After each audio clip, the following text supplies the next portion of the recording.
This is an at-home art activity that involves using items that you can find in your kitchen or pantry and using them to create a watercolor image.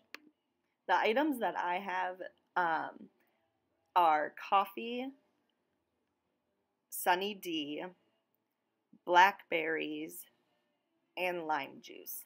I chose these simply because I had some coffee at the bottom of my coffee pot, some Sunny D sitting on the table from Liam not finishing his drink, and some old blackberries and lime juice that were too far past eating that were sitting in the fridge. You're going to want to create swatches of your colors or the items that you're choosing. It's important to keep in mind to choose items that have some sort of liquid in them since you are creating a watercolor image. But the swatches will help you to identify what colors they'll create, what colors you get when you mix them together.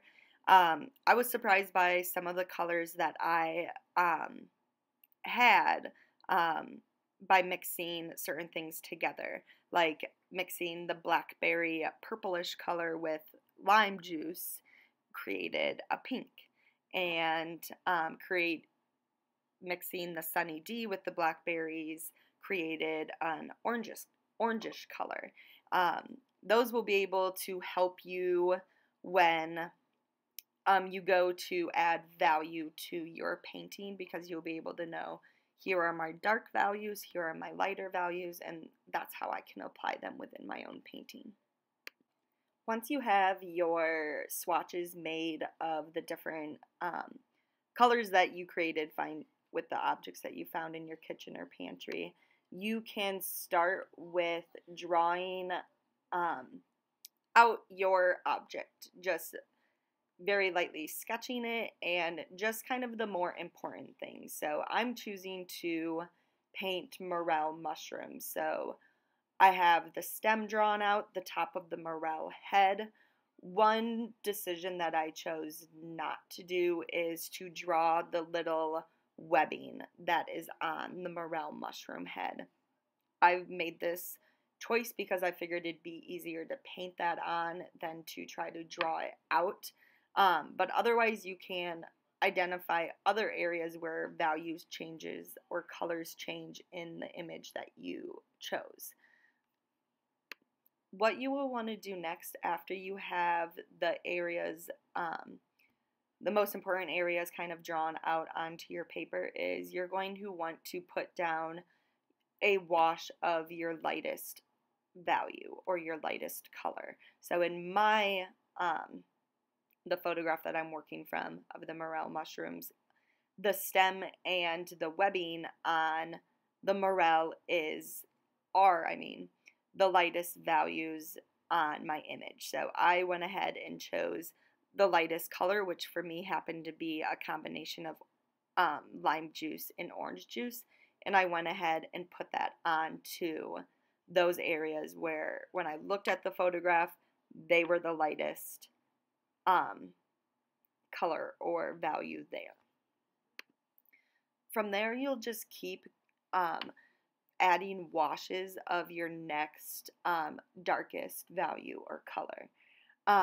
So for me, with my morel mushrooms, it was just a little bit darker of like a tannish brown color, which I was able to get by combining the orange juice and the blackberry, which created like the value that you see here added onto it. The next wash I did would be my next darkest value. So I'm adding those spots that you see on the morel mushroom, and I'm adding those using the coffee wash, because it would be a little bit darker than that previous wash that I created. The next wash I've created is made up of blackberry and coffee combined, and it would be my real dark values that I see in my morel mushroom, that real dark brown within the webbing. Um, Again, I waited for the coffee to dry so that my colors wouldn't bleed together. It's important to be patient with watercolors so that what you're creating doesn't all just bleed together and you lose the detail within your subject matter. After you add your final wash, what you're going to want to do is just simply go back in with your colors and do some refining. So I went back in with some of my dark washes. I went back in with some of my lighter washes just to bring out some of those defining details a little bit better. And then you just keep doing that until you're happy with the final result.